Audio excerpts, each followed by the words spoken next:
काका, हुआ है शहर, ले आए खाद बीज? हाँ भाई, लेके तो आया हूँ, पर क्या कहूँ, महंगाई इतनी हो गई है कि समझ में नहीं आता है कि खेती करे कैसे। फसल भी अच्छी नहीं होती है, ये दवाइयाँ नहीं डालूँ तो कर्जा करके लाओ, कैसे भी लाओ, लाना तो पड़ेगा ही। और ये दवाई की दुकान का कर्जा तो ख़त्म होने का नाम नहीं लेता। लाना तो मुझे भी है, पर सब कुछ इतना महंगा है, कहाँ से लाऊं, किससे खरीदूं, किसके पास सही दामों में मिलेगा और क्वालिटी उत्पाद भी मिलेगा या नहीं।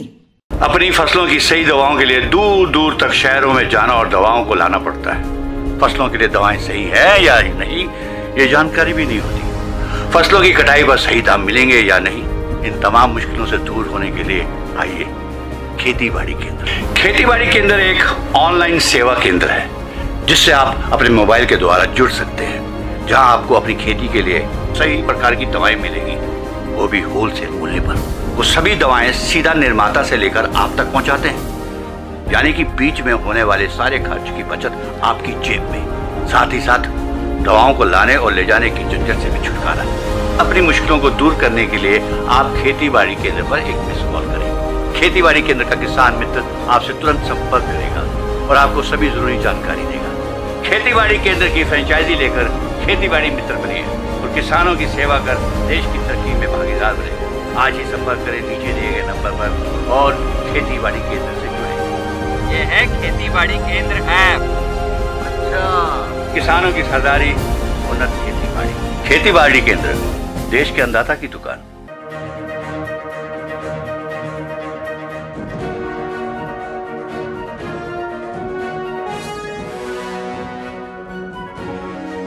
नमस्कार, स्वागत है आप सभी का। मैं हूं अनुराग पुनेठा, आपके साथ हाजिर हैं हम दिन भर की बड़ी और अहम खबरों के साथ। लेकिन बुलेटिन में सबसे पहले बात सुर्खियों की। आतंकवाद को शह देने वाले देशों पर संयुक्त राष्ट्र महासभा में प्रधानमंत्री नरेंद्र मोदी का कड़ा प्रहार। कहा, जो आतंक का कर रहे हैं इस्तेमाल, उनको भी खतरा। अफगानिस्तान की धरती का इस्तेमाल आतंकवाद फैलाने के लिए न किया जाए। समुद्री संसाधनों को विस्तारवाद की दौड़ से बचाकर रखने की भी की अपील।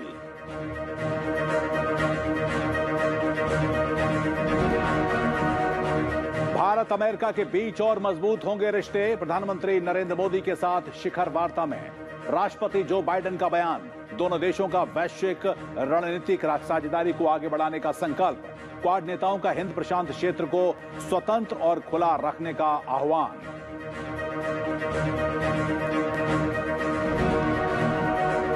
संयुक्त राष्ट्र महासभा में पाकिस्तान के प्रधानमंत्री के बयान पर भारत ने जताई कड़ी आपत्ति।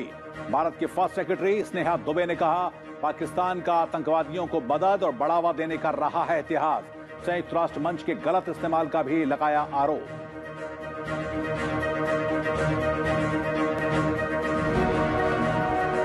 स्वास्थ्य के क्षेत्र में खर्च को बढ़ाकर जीडीपी का 2.5% करने का उपराष्ट्रपति एम वेंकैया नायडू का आह्वान।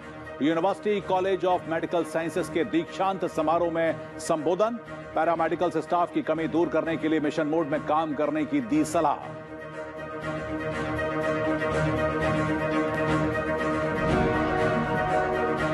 पंचायत से लेकर संसद तक को और सशक्त बनाने पर लोकसभा अध्यक्ष ओम बिरला का जोर। शिमला में पीठासीन अधिकारियों के सम्मेलन में शामिल होंगे पंचायत से संसद तक के पीठासीन अधिकारी। लोकसभा अध्यक्ष ओम बिरला ने कहा, अनुशासन, शिष्टाचार और शालीनता के घटते स्तर पर होगी चर्चा।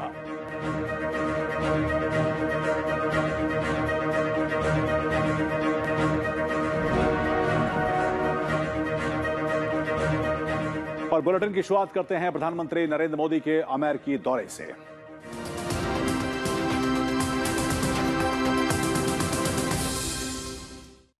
और अमेरिकी दौरे पर गए प्रधानमंत्री नरेंद्र मोदी ने आज न्यूयॉर्क में संयुक्त राष्ट्र महासभा को संबोधित किया। उन्होंने अपने भाषण की शुरुआत भारतीय लोकतंत्र की ताकत, अपनी सरकार की ओर से जनहित से जुड़ी हुई योजनाओं और आर्थिक सुधारों का जिक्र किया।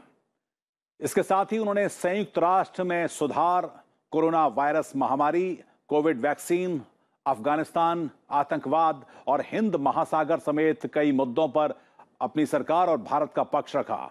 उन्होंने आतंकवाद के मुद्दे पर कड़ा प्रहार करते हुए दो टूक कहा कि अफगानिस्तान की जमीन का इस्तेमाल आतंकवाद को बढ़ाने और पॉलिटिकल टूल के लिए नहीं किया जाना चाहिए। रिग्रेसिव थिंकिंग के साथ जो देश आतंकवाद का पॉलिटिकल टूल के रूप में इस्तेमाल कर रहे हैं, उन्हें ये समझना होगा कि आतंकवाद उनके लिए भी उतना ही बड़ा खतरा है। ये सुनिश्चित किया जाना बहुत जरूरी है कि अफगानिस्तान की धरती का इस्तेमाल आतंकवाद फैलाने और आतंकी हमलों के लिए न हो। हमें इस बात के लिए भी सतर्क रहना होगा कि वहां की नाजुक स्थितियों का कोई देश अपने स्वार्थ के लिए एक टूल की तरह इस्तेमाल करने की कोशिश न करें।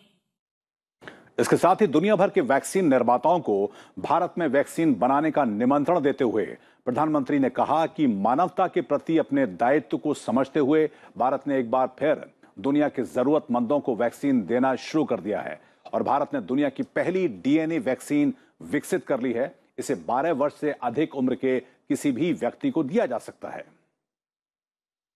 मैं यूएनजीए को ये जानकारी देना चाहता हूं कि भारत ने दुनिया की पहली डीएनए वैक्सीन विकसित कर ली है, जिसे 12 साल की आयु से ज्यादा के सभी लोगों को लगाया जा सकता है। मैं आज दुनिया भर के वैक्सीन मैन्युफैक्चरर्स को भी आमंत्रित करता हूं, कम मेक वैक्सीन इन इंडिया। इसके साथ ही उन्होंने इंडो पैसिफिक यानी कि हिंद प्रशांत क्षेत्र को लेकर भी संयुक्त राष्ट्र महासभा में कहा कि हम समुद्रीय संसाधन का उपयोग करें, दुरुपयोग नहीं। हमारे समुद्र अंतर्राष्ट्रीय व्यापार की लाइफलाइन है, इन्हें हमें विस्तारवाद और एकाधिकारवाद की दौड़ से बचाकर रखना होगा। हमारे समंदर भी हमारी साझी विरासत है, इसलिए हमें ये ध्यान रखना होगा कि ओशन रिसोर्सेज को हम यूज करें, एब्यूज नहीं। हमारे समंदर अंतर्राष्ट्रीय व्यापार की लाइफलाइन भी है, इन्हें हमें एक्सपांशन और एक्सक्लूजन की दौड़ से बचाकर रखना होगा। रूल बेस्ड वर्ल्ड ऑर्डर को सशक्त करने के लिए अंतर्राष्ट्रीय समुदाय को एक सुर में आवाज उठानी ही होगी। इसके साथ ही उन्होंने संयुक्त राष्ट्र में सुधार को लेकर भी कहा कि संयुक्त राष्ट्र को प्रासंगिक बनाए रखना है तो उसे अपनी विश्वसनीयता और प्रभावशीलता को सुधारना होगा।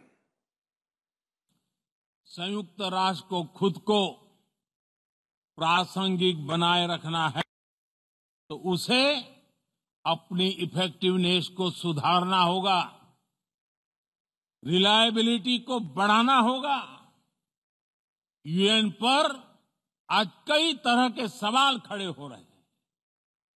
इन सवाल को हमने क्लाइमेट क्राइसिस में देखा है, कोविड के दौरान देखा है, दुनिया के कई हिस्सों में चल रही प्रॉक्सी वॉर, आतंकवाद और अभी अफगानिस्तान के संकट ने इन सवालों को और गहरा कर दिया है। ये आवश्यक है कि हम यूएन को ग्लोबल ऑर्डर, ग्लोबल लॉ और ग्लोबल वैल्यूज के संरक्षण के लिए निरंतर सुदृढ़ करें। प्रधानमंत्री नरेंद्र मोदी ने जलवायु परिवर्तन से निपटने को लेकर स्वच्छ ऊर्जा के विकास के लिए अपने सरकार और भारत की प्रतिबद्धता भी दोहराई। भारत ने इकोनॉमी और इकोलॉजी दोनों में बेहतर संतुलन स्थापित किया है। बड़े और विकसित देशों की तुलना में क्लाइमेट एक्शन को लेकर भारत के प्रयासों को देखकर आप सभी को निश्चित ही गर्व होगा। आज भारत बहुत तेजी के साथ 450 गीगावाट रिन्यूएबल एनर्जी के लक्ष्य की तरफ बढ़ रहा है। हम भारत को दुनिया का सबसे बड़ा ग्रीन हाइड्रोजन हब बनाने के अभियान में भी जुट गए हैं। उधर कोविड संकट के बीच में अमेरिका में हुए क्वाड शिखर सम्मेलन में 21वीं सदी की चुनौतियों पर व्यवहारिक सहयोग पर जोर दिया गया। प्रधानमंत्री नरेंद्र मोदी ने इंडो पैसिफिक देशों के बीच में आपूर्ति श्रृंखला, कोविड वैक्सीन उत्पादन, वैश्विक सुरक्षा और कोविड रिस्पांस के साथ साथ नई तकनीकों के क्षेत्र में सहयोग बढ़ाने की जरूरत बताई। क्वाड शिखर सम्मेलन में प्रधानमंत्री नरेंद्र मोदी ने कहा कि ये संगठन वैश्विक हित के लिए प्रतिबद्ध है। लोकतांत्रिक मूल्यों के आधार पर क्वाड सकारात्मक सोच और दृष्टिकोण के साथ आगे बढ़ रहा है, जो दुनिया की भलाई के लिए काम करेगा। विश्व कोविड-19 पैंडेमिक से मुकाबला कर रहा है, तो क्वाड के रूप में हम एक बार फिर मिलकर मानवता के हित में जुटे हैं। हमारा क्वाड एक तरह से फोर्स फॉर ग्लोबल गुड की भूमिका में काम करेगा। मुझे विश्वास है क्वाड में हमारा सहयोग इंडो पैसिफिक में और विश्व में शांति और समृद्धि सुनिश्चित करेगा। प्रधानमंत्री ने कहा कि कोविड संकट के बीच क्वाड नेताओं के साथ चर्चा व्यापक और रचनात्मक है। क्वाड की वैक्सीन पहल इंडो पैसिफिक देशों की बड़ी मदद करेगी। सप्लाई चेन हो या वैश्विक सुरक्षा हो, क्लाइमेट एक्शन हो या कोविड रिस्पांस या फिर टेक्नोलॉजी में सहयोग, इन सभी विषयों पर मुझे अपने साथियों से चर्चा करते बहुत खुशी होगी। अमेरिका के राष्ट्रपति जो बाइडेन ने कहा कि कोविड रोधी वैक्सीन की वैश्विक आपूर्ति बढ़ाने के लिए भारत और अमेरिका साथ काम कर रहे हैं। उन्होंने कहा कि क्वाड समूह वैश्विक और भविष्य के मुद्दों पर साझा विचार रखता है। This grouping of democratic partners who share a world view and have a common vision for the future, coming together to take on key challenges of our age, from COVID to climate to emerging technologies. It embodies an approach I spoke of at the UN earlier this week. Australia के प्रधानमंत्री ने कहा कि quad संगठन वैश्विक समस्याओं का समाधान कर सकता है। उन्होंने कहा कि इस समय विश्व का कोई भी हिस्सा हिंद प्रशांत क्षेत्र से अधिक संवेदनशील नहीं है। There is no part of the world that is more dynamic than the Indo-Pacific at this time. A region that has extraordinary opportunity, wide diversity, great wealth, but many challenges that must be overcome. सम्मेलन में Japan के प्रधानमंत्री ने कहा कि quad देशों के साझा मूल्य हैं, चाहे क्षेत्रीय मुद्दे हों या कोविड संकट जैसा वैश्विक मुद्दा, क्वाड संगठन ने इसके समाधान के प्रयास किए हैं। बैठक के बाद जारी साझा बयान में समावेशी, स्वतंत्र और खुला हिंद प्रशांत क्षेत्र के लिए साथ काम करने की प्रतिबद्धता जताई गई। कोविड वैक्सीन उत्पादन बढ़ाने, बेहतर मानकों के बुनियादी ढांचे को बढ़ावा देने और जलवायु परिवर्तन संकट से मुकाबला करने के लिए साथ काम करने की प्रतिबद्धता जताई गई। सभी देशों ने उभरती तकनीकों, अंतरिक्ष, साइबर सुरक्षा और अगली पीढ़ी की क्षमता का विकास करने के लिए भागीदारी बढ़ाने पर जोर दिया। इसके साथ ही दो सबसे बड़े लोकतंत्र भारत और अमेरिका के बीच में रिश्तों में मजबूती तय है। प्रधानमंत्री नरेंद्र मोदी के साथ अपनी पहली मुलाकात में अमेरिकी राष्ट्रपति जो बाइडेन ने ये बात कही। दोनों देशों के बीच में वॉशिंगटन में शुक्रवार को हुई शिखर वार्ता में आर्थिक सहयोग, जलवायु परिवर्तन, कोरोना महामारी समेत कई और अहम विषयों पर चर्चा हुई। प्रधानमंत्री मोदी ने अमेरिकी राष्ट्रपति के साथ इस बैठक को बेहद अहम बताया। व्हाइट हाउस में प्रधानमंत्री नरेंद्र मोदी और अमेरिका के राष्ट्रपति जो बाइडेन के बीच हुई पहली द्विपक्षीय बैठक में कोरोना, जलवायु परिवर्तन और आर्थिक सहयोग समेत कई और अहम मुद्दों पर विस्तार से चर्चा हुई। प्रधानमंत्री ने भारत और अमेरिका के बीच रिश्तों को और बेहतर बनाने पर जोर दिया। वहीं अमेरिकी राष्ट्रपति जो बाइडेन ने विश्वास दिलाया कि आने वाले समय में दो सबसे बड़े लोकतंत्र देशों के रिश्तों में और मजबूती आएगी। लोकतांत्रिक परंपराओं और मूल्यों को लेकर के जो हम जी रहे हैं और जिसके प्रति हम समर्पित हैं, हम कमिटेड हैं, वो ट्रेडिशन का अपना एक महात्मा और अधिक बढ़ेगा। I think that the relationship between India and the United States, the largest democracies in the world, is destined to be stronger, closer, and tighter, and I think it can benefit the whole world. इस मौके पर राष्ट्रपति Biden ने कहा कि दोनों देशों के बीच बेहतर संबंध वैश्विक चुनौतियों का समाधान निकालने में मददगार साबित होंगे। प्रधानमंत्री ने भी प्रौद्योगिकी का लाभ दूसरे देशों तक पहुंचाने पर जोर दिया। इस दशक में भारत और अमेरिका के रिश्तों में टेक्नोलॉजी, और वो भी पूरी मानवता के लिए उपयोगी हो, उस दिशा में हमारी टैलेंट टेक्नोलॉजी के माध्यम से बहुत सेवा कर सकती हैं और एक बड़ा अवसर हमें उपलब्ध होगा। As I think you know, Mr. Prime Minister, I've long believed that the U.S.-India relationship can help us solve an awful lot of global challenges. Bharat अमेरिकी संबंधों में व्यापार एक अहम क्षेत्र है। अमेरिकी राष्ट्रपति जो बाइडेन ने कोविड रोधी वैक्सीन का निर्यात फिर शुरू करने के भारत के फैसले की सराहना की। भारत और अमेरिका के बीच ट्रेड का अपना महत्व है और इस दशक में ट्रेड के क्षेत्र में भी हम एक दूसरे को काफी पूरक हो सकते हैं। बहुत सी चीजें हैं जो अमेरिका पास है, जो भारत को जरूरत है, बहुत सी चीजें भारत के पास है जो अमेरिका के काम आ सकती हैं। तो ट्रेड भी इस दशक का एक बहुत बड़ा क्षेत्र है। And taking on some of the toughest challenges we face together, starting with a shared commitment to ending the COVID pandemic. Joe Biden के अमेरिका के राष्ट्रपति बनने के बाद प्रधानमंत्री के साथ पहली मुलाकात थी। बैठक के बाद प्रधानमंत्री नरेंद्र मोदी ने व्हाइट हाउस के रूजवेल्ट रूम में आगंतुक पुस्तिका पर भी हस्ताक्षर किए। उधर संयुक्त राष्ट्र महासभा में पाकिस्तान के प्रधानमंत्री इमरान खान के बयान पर भारत ने कड़ी प्रतिक्रिया जताई है। संयुक्त राष्ट्र महासभा में भारत की प्रथम सचिव स्नेहा दुबे ने राइट टू रिप्लाई का इस्तेमाल करते हुए कहा कि पाकिस्तान आतंकियों को पनाह देने के लिए हमेशा अपनी जमीन का इस्तेमाल करता रहा है। स्नेहा दुबे ने कहा कि संयुक्त राष्ट्र संघ के मंच का पाकिस्तान ने गलत इस्तेमाल किया है। उन्होंने पाकिस्तान से अवैध रूप से कब्जा किए गए सभी क्षेत्रों को तुरंत खाली करने की भी जोरदार वकालत की। The leader of Pakistan has misused platforms provided by the UN, propagate false and malicious propaganda against the country, and seeking in vain to divert the world's attention from the sad state of his country, where terrorists enjoy free pass, while the lives of ordinary people, especially those belonging to the minority communities, are turned upside down. देश के विकास में सहकारी समितियां महत्वपूर्ण योगदान दे सकती हैं। जल्द ही सरकार नई सहकारी नीति लाएगी।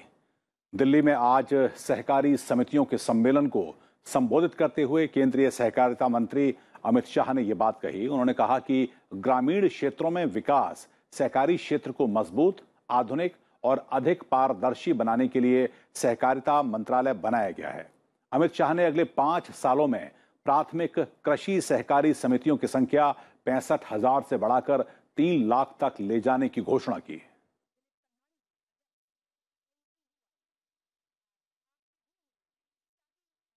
और अब वक्त है राज्यों से जुड़ी हुई अहम खबरों को जानने का।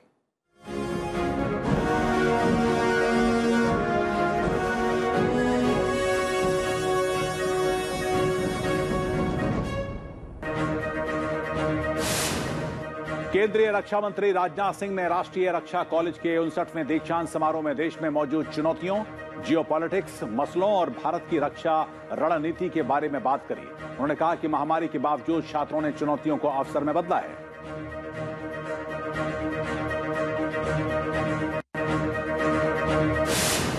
उत्तर प्रदेश के मुख्यमंत्री योगी आदित्यनाथ ने आज गोरखनाथ मंदिर के हिंदू सेवाश्रम में जनता दर्शन कार्यक्रम में लोगों की समस्याएं सुनी और उनके समाधान का निर्देश भी दिया। साथ ही उन्होंने विभिन्न योजनाओं के प्रचार प्रसार के लिए गरीब कल्याण मेले का शुभारंभ किया।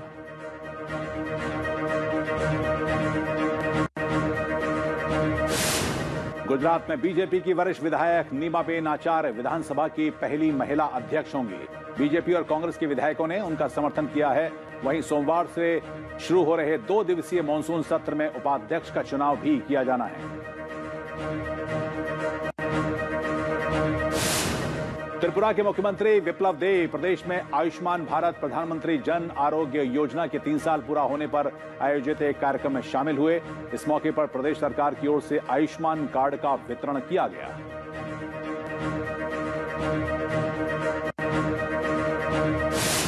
तेलंगाना की राज्यपाल डॉक्टर तमिलसाई सौंदरराजन ने समाज में डिजिटल खाई समाप्त करने की जरूरत पर बल दिया ताकि वंचित वर्ग के छात्र कोविड महामारी के बाद अपनी शिक्षा को जारी रख सकें। राज्यपाल ने हैदराबाद में भारतीय उद्योग परिसंघ द्वारा आयोजित संगोष्ठी में ये बात कही।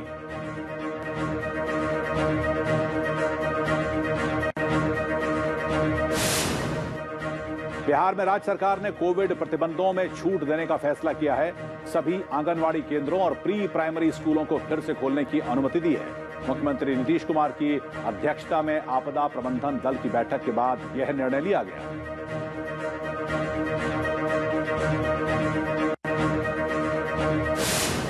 मौसम विभाग ने उत्तर आंध्र प्रदेश और उससे सटे हुए दक्षिण ओडिशा तटों के लिए चक्रवात का अलर्ट जारी कर दिया है। मौसम विभाग के मुताबिक गोपालपुर से करीब 410 किलोमीटर पूर्व दक्षिण पूर्व में समुद्र में डीप डिप्रेशन है। अलर्ट के मद्देनजर ओडिशा में 13 टीमें और आंध्र प्रदेश में 5 टीमें तैनात कर दी गई हैं।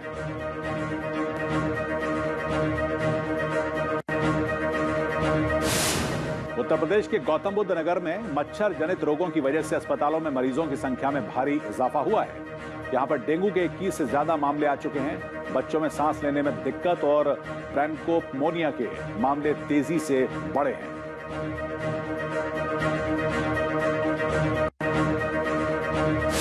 पश्चिम बंगाल में बच्चों में बुखार और सांस लेने संबंधी समस्याएं बढ़ती जा रही हैं। सिलीगुड़ी में इससे अब तक 3 बच्चों की मौत हो चुकी है। बीजेपी ने प्रदेश सरकार पर लापरवाही का आरोप लगाया है।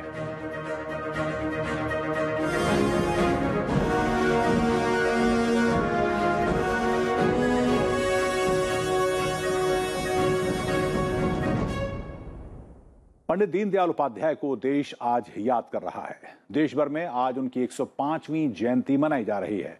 इस मौके पर प्रधानमंत्री नरेंद्र मोदी से लेकर तमाम दिग्गजों ने उन्हें श्रद्धांजलि अर्पित की और समाज के कमजोर तबके के उत्थान के लिए उनके प्रयासों को याद किया। आज ही के दिन यानी कि 25 सितंबर 1916 को दीनदयाल उपाध्याय का जन्म उत्तर प्रदेश के मथुरा जिले में हुआ था। भारत में हर साल 25 सितंबर को अंत्योदय दिवस के तौर पर मनाया जाता है। आज उनकी जयंती के अवसर पर उत्तर प्रदेश के सभी विकास खंडों पर गरीब कल्याण मेले का आयोजन भी किया गया। आज का दिन भारत में अंत्योदय दिवस के रूप में मनाया जाता है। पंडित दीनदयाल उपाध्याय की जन्म वर्षगांठ के उपलक्ष्य में ये दिन मनाया जाता है। पंडित दीनदयाल उपाध्याय एक विचारक, इतिहासकार और राजनीतिक कार्यकर्ता थे।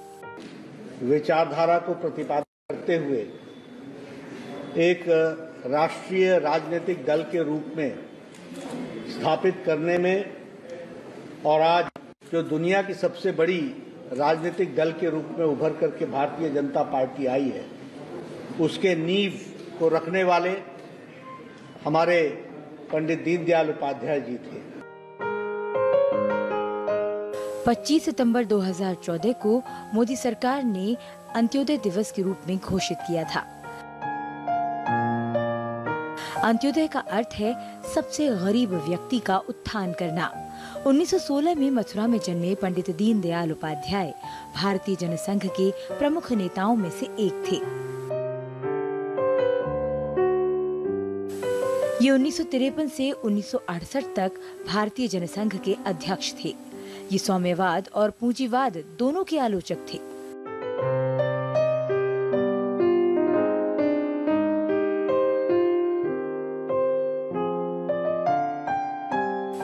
इन्होंने एकीकृत मानवता का समर्थन किया, जिसमें राजनीति में नैतिकता और अर्थशास्त्र में मानव केंद्रित दृष्टिकोण शामिल है।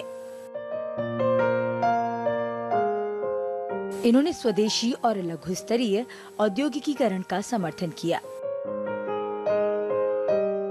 ये राष्ट्रवादी विचार के समर्थक थे। इनका मानना था कि आंखें मूंदकर पश्चिमी विचारधारा का पालन करना भारत के लिए उचित नहीं है। इन्होंने राष्ट्र धर्म प्रकाशन और मासिक पत्रिका राष्ट्र धर्म की स्थापना की। बाद में इन्होंने साप्ताहिक पत्रिका पांचजन्य और दैनिक पत्रिका स्वदेश की शुरुआत की। तो आज की खबर में इतना ही। हमको दीजिए इजाजत।